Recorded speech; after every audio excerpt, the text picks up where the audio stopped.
Also, let's learn the lessons of what we're going through now, because we haven't finished going through it. Let's learn how and why this virus kills, especially why we have higher fatality rates among African Americans and Latinos, and what we do about it. Let's understand it, but let's also address it.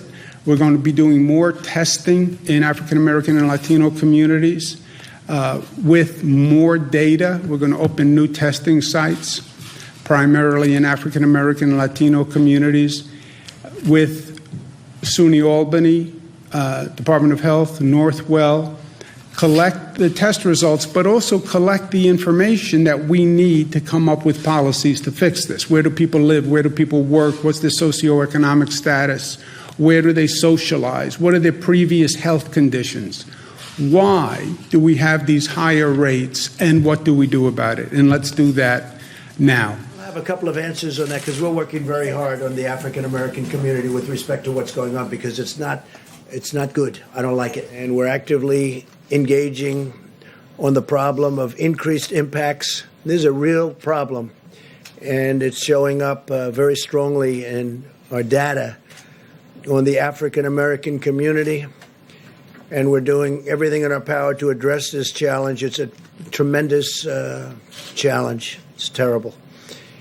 And provide support to African American citizens of this country who are going through a lot, but it's been disproportional. They're getting hit very, very hard. In fact, while we have Tony here, I'd like to maybe have you come up and address that one, and then I'll continue. But if you could address that, it would be great, Tony, please.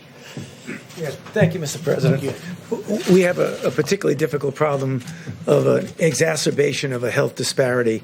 We've known literally forever that diseases like diabetes, hypertension, obesity, and asthma are disproportionately afflicting the minority populations, particularly the African Americans.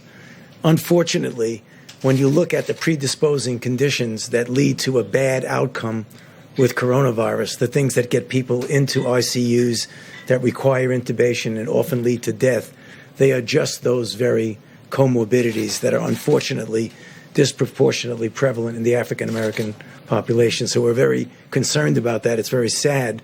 It's nothing we can do about it right now except to try and give them the best possible care to avoid those complications. About sometimes when you're in the middle of a crisis like we are now with the coronavirus, it really does have ultimately shine a very bright light on some of the real weaknesses and foibles in our society. And as some of you know, the greater proportion of my professional career has been defined by HIV/AIDS. And if you go back then, during that period of time when there was extraordinary stigma, particularly against the gay community, and it was only when the world realized how the gay community responded to this outbreak with incredible courage and dignity and strength and activism, that I think that really changed some of the stigma against the gay community, very much so. I see a similarity here because health disparities have always existed for the African American community. But here again, with the crisis, how it's shining a bright light on how unacceptable that is. Because yet again, when you have a situation like the coronavirus, they are suffering disproportionately. As Dr. Berg said correctly, it's not that they're getting infected more often, is that when they do get infected, their underlying medical conditions, the diabetes, the hypertension, the obesity, the asthma, those are the kind of things that wind them up in the ICU and ultimately give them a higher death rate. So when all this is over, and as we've said, it will end, we will get over coronavirus, but there will still be health disparities, which we really do need to address in the African American community.